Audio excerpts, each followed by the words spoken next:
Assignment 6. Recreate mobile app screen. Finally, the last lesson in this section for Adobe Photoshop is an absolutely amazing assignment. What you see right here is the simple iOS app screen, which looks like an options or settings screen. So the first assignment for you is to recreate this exact screen by yourself in Adobe Photoshop.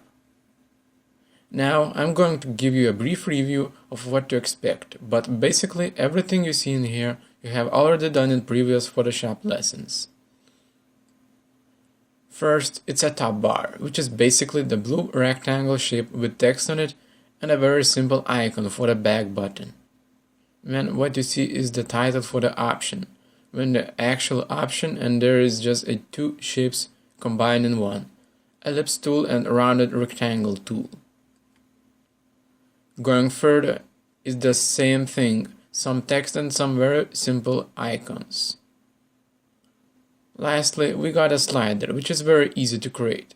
It's just a very thin rectangle tool, which is dark gray, and another rectangle tool for the active slider side, which is this blue color.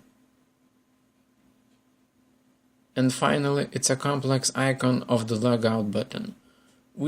If you saw a radial progress bar design creation, it's going to be an easy one for you.